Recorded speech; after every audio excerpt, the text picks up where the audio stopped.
Hello, my name is Zach Kohler from Cosler Business Solutions, and welcome to our video series on the 5 steps to take your business online and into the digital era. We're going to be going over our 5 steps to take your business online ebook, and I'm going to be giving you my insights from when I took my family's brick and mortar store online, and then subsequently took my own brick and mortar store online as well, and the lessons I learned from both the experiences. Just a quick note on this ebook and how it's different from some others you've probably seen. We've really done our best in this series and in this ebook not to tell you exactly what to do or what platforms to use or what systems to use and all those different things, mainly because that's incredibly difficult to do without actually knowing who you are. Knowing what business you're in or your situation or circumstances you're in can really lead to having multiple different combinations of different platforms and systems, and it's not a one-size-fits-all sort of way to look at things. So what we've tried to do is not just tell you what to do, but actually equip you with the questions you need to ask so you can work out what is best for your business. By all means, if you want us to look at that and see what web platform works best for you, you're more than welcome to give us a call. But during this series, we're not going to be using a Shopify store with this like XYZ inventory management system and this accounting system. That's just not the video that you're going to be watching. You're really going to be watching a video and you're going to be reading an ebook that is really about, okay, what do I need to know? What questions do I need to ask in order for me to find out what is the best thing for me to use? So just without out of the way, we can get started. So, what are the 5 steps to take your business online? The first step is really about selecting the best web platform for your business. So selecting what the foundation, the thing that's going to be built, your site's going to be built on. The first step in this series. Then we're going to be talking about sorting out your inventory and getting it ready to sell online. The next step is about, then the fun part, creating your website. And then we're going to be talking about setting up your internal systems, how to handle all the incoming messages, how to handle getting returns and going through that entire process to make sure that works as fluidly as possible. And then the next step is really about testing your systems, making sure you go through the entire process and find any of the glitches in the matrix that might cause issues down the line. So in this video series, or in this video specifically, we are only going to be talking about selecting the best web platform for your business. So make sure you're subscribed and you click the bell icon to get informed when those other videos come out. So what is a web platform? Think of a web platform like the foundation that you're going to be building everything on. So, and depending on what foundation you build on, depends on the type of house that you can build, for example, on how you can build it. So a lot of web platforms are fantastic and they're good for different things, but really trying to work out what's the best one for you can be incredibly complicated, for example. And also, there's a huge issue with you start selecting niche ones as well. So I'll give you for example, when I started my first e-commerce store, I built it on Adobe Catalyst, and I spent a bit over $10,000 on that site, and then within 12 months, Adobe shut that platform down, and I lost all my money. I lost everything. I lost the entire site, and it caused a lot of frustration for me because I spent so long building it up, and then for them to shut it down like that, it was an incredibly painful process to go through. So it's just something to be note of when you are selecting a platform, to really make sure that you're selecting one that's going to be around for a while. Don't look at selecting a niche platform because it can cause issues, unless you're selecting it for a specific reason and it's easy to migrate if you can. But it is just a quick note on that when you are looking at platforms. But what are the questions you need to ask when you are looking at a web platform? Well, the first question you need to ask is, how customizable is it? Some platforms work on a templated model, which is fantastic for some, but it will restrict how much you can do on your website, for example. The way that we usually work is like on a grid system where you can put a picture here and text here, and again, that's completely fine, but they don't really allow you to customize. So if you have a specific brand in mind, then something like that might not be useful. And then on the other spectrum of that is that the websites that force you to do hard code for everything. Some of these platforms can be fantastically customizable, but they also are incredibly expensive to maintain, and they're also incredibly expensive to make any changes to. You want your website to be fluid. You want your website to be changing all the time and be dynamic. You don't want someone to come back to your website every week and be the same content every day because it's too expensive to update, or it's too frustrating to update, or every time you make a change it breaks something. So really ask your question when you're looking at a web platform: how customizable is this? What do I need? What I needed to do? And then if I wanted to make changes to my site, what do I need to do, and how hard is that to actually do? The next question I want to ask is, how easy is it to use? especially with an e-commerce store, you're going to be using this site all the time. You've got your staff are going to be on there fulfilling orders. You're going to be on there making sure inventory is correct, making sure pictures look good. You're going to be doing all this back-end work, and you're going to spend a lot of time using this platform. So making sure that it is easy to use and simple, and not overly complex, that can cause a lot of issues down the road. So the next step then is talking about mobile friendliness. Your website needs to be mobilely responsive. When someone goes onto your website on a mobile, it needs to look good. And a lot of platforms have mobile responsive designs, but some are much better than others. For example, some mobile responsive designs, what they do is they take your website that's on your desktop and they just miniaturize it down to a phone, which can be fine, but sometimes it doesn't look that great on the phone. And really, you honestly want to be thinking about your website, especially in today's era, as phone first and desktop second. Even though I'm a desktop lover and I personally hate looking at websites on my phone, the numbers are really in, and that most people will visit your site on their mobile phone. Even if they first visit your mobile phone and then visit on the desktop later, you still need to make sure that your website looks fantastic on a phone. So the next thing is you want to look at is the integrations that a website has. This step, if you get it wrong, will cause you the most amount of frustrations out of all of them. So what is an integration? Integration is really how your website will talk to other apps or other programs, for example. So how your website platform will talk to your inventory management system, and then talk to your POS system, and then talk to your email management system, and then talk to your accounting system, for example. All these different things, they're integrations that will integrate in with your web platform, and they all need to talk to each other. And sometimes they need your inventory management system needs to talk to your website, which then needs to talk to your point of sale system, which then needs to talk to your accounting system, and they all have to play nice, for example.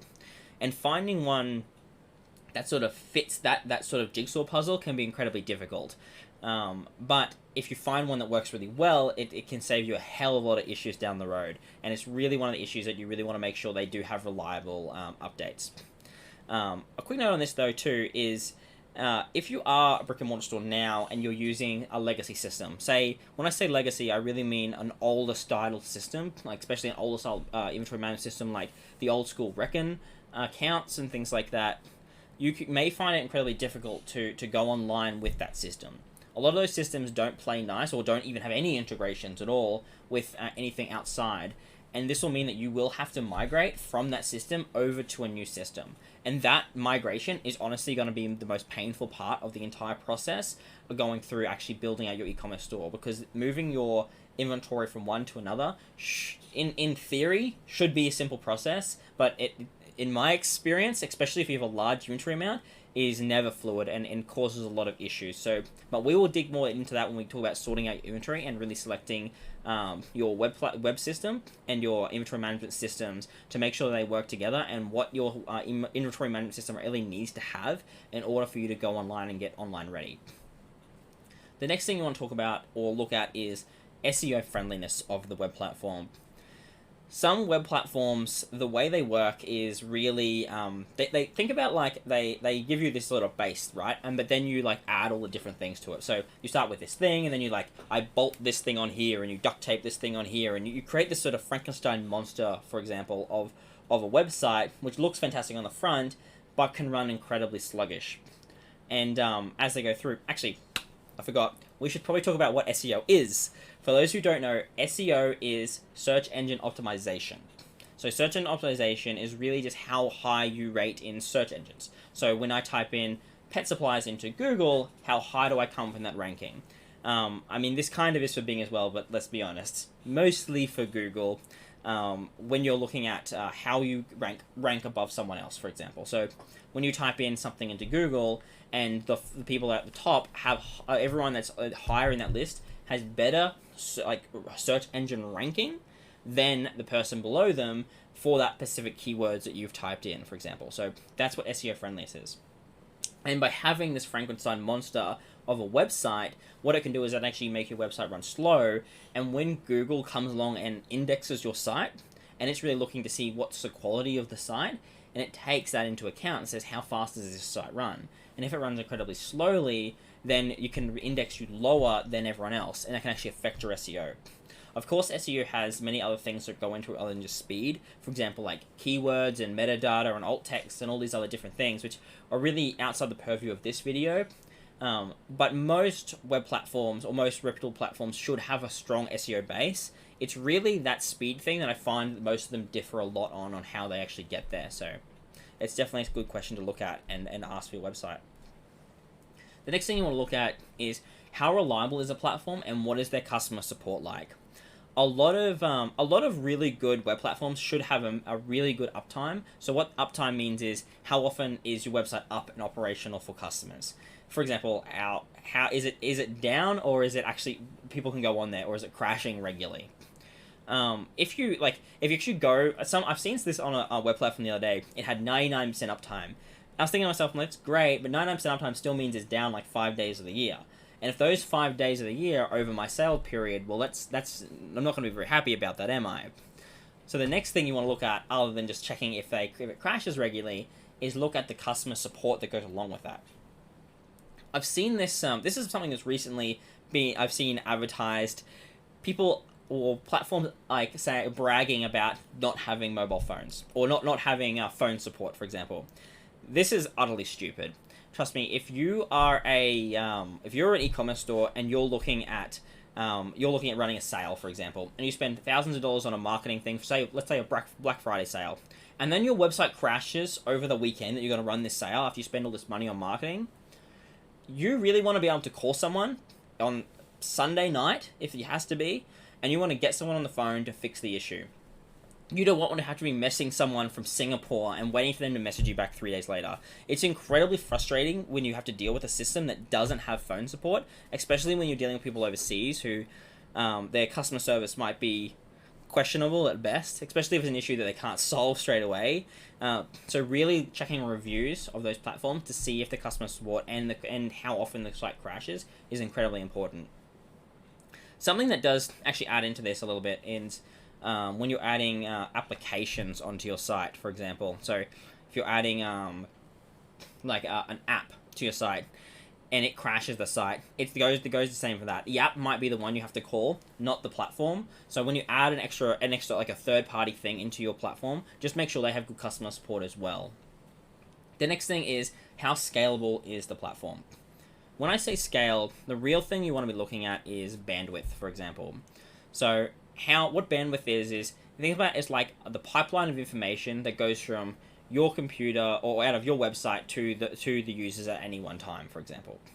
So let's say you start off and then you get to a multi-million-dollar business, and then you have Black Friday sale, and too many people come to your website at once, and you don't have enough bandwidth to deal with that, your site will crash. This is very similar to what happened with the Australian government when they tried to run their census online, and then the website crashed because it had too much traffic. Even though I know there was some bots and stuff like that I'm sure were causing them issues, it was still a bandwidth issue that caused that to crash. If they had enough bandwidth to deal with all the bots and all the other stuff that was going on, then it wouldn't have crashed and it would have just stayed up and running.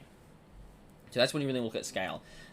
Quick note on this too, though, if you are looking at creating a multi-million-dollar website or a multi-million-dollar business, and that's your plan, your pipeline, a lot of times it's really good to actually start with a really strong web platform to begin with, and then move to a fully customized site later on once you've got that scale. You don't have to start with the fully customized site. A lot of people do this and they spend hundreds of thousands of dollars on building the site, where that money would be probably better off going into growing the business and spend it on marketing and products and things like that, rather than trying to build the perfect site to begin with without any traffic or stock. So it is a quick note to take on that. And then the next one is, how expensive is the platform? Most platforms will charge, say, a monthly fee for using your web platform. So they might charge, say, $10 or $100, depending on what tier you get of the platform that you're going with. But a lot of people, when they're comparing, they just look at this monthly fee. They go, this site is $10 a month, and this site's $100 a month, so I'm obviously going to go with the $10 one, it's going to be cheaper. But it's actually not where the expenses are. The expenses are when those platforms, and most of them do, have their own payment platforms. So, for example, we use the example here of Shopify payments. And what this does is Shopify, at say the lowest tier here, will take 2.9% of every sale that you make. So if you sell $100 worth of stuff, they will take the $2.90 from that as a fee for using their payment platform, and then plus a 30 cents transaction fee. So if you add this up, let's say you're selling $100,000 worth of stuff, you're going to be spending $2,900 at least on fees for Shopify, where you might be only paying $50 a month for the actual fee for the platform, but the actual credit card fees that actually go with that are way higher than that. So you really, when you're looking at these platforms and the expense of them, it's really important to make sure you're comparing apples with apples. Also, check out the terms and conditions and like the fine text on some platforms. We found that some platforms have very obscure, it's the nicest way I can put it, payment guidelines, and they have, you get a fee for this, then you get a fee for this, and there's all these hidden fees that go underneath it. So it looks cheap to begin with, but once you add all the other stuff up, it ends up very expensive. And like I said, if they take 5% of every sale, like that literally could be your entire profit margin. Well, for example, most businesses, especially like in the clothing business, they will only be working on like a 10% profit margin at best. So if you're taking 5% of that, I mean, it definitely adds up over time for sure. So yeah, that is our video on all the questions you need to ask to be, if you want to find the best web platform for you. So let's do an overview of them. How expensive is the platform? And looking at the underlying sales of it. Then looking at how scalable is the platform. Will it grow with my business? Does it have enough bandwidth to deal with it? Or am I working with a niche system that I'll have to move to or migrate onto later? How reliable is the platform? Does it have a high uptime? Or is it going to be continually crashing? And does it only offer like really terrible customer support, so if something does go wrong, I can never get hold of anyone when I need to? Looking at SEO friendly. Is it going to be slow, and does it have the right indexing and things like that, and the right backend for me to do proper SEO work to help get me to the top of Google search rankings? What integrations does it have? Will it integrate with my accounting system? Will it integrate with my inventory management system? Will it integrate with my POS system? How do these things talk together, and are they reliable integrations, or are there issues with that as well? Is it mobile friendly? Like, how does that work? Does it just downscale my like desktop website to a mobile design, or can I customize my mobile design? Like, how does that actually work? And then how easy is it to use? How easy is the back end? Go in there, get a free trial and try out the back end and see how it's going to look for you guys when you're using it as an actual business, like helping some customers deal with their problems and fulfilling orders. And then how customizable is it? How much custom do you want to go with a templated site, or do you really need a fully customized site that allows you to dig really deep into the code, or do you want a bit of both? And how easy is it to make changes when I want to change my heading, or want to change this thing for a sale that I've got coming up? How easy is that to do, or is it going to cost me a lot of money every time I want to do that? So that is all the questions you need to ask when you're finding the best web platform for you. I really hope this has been helpful.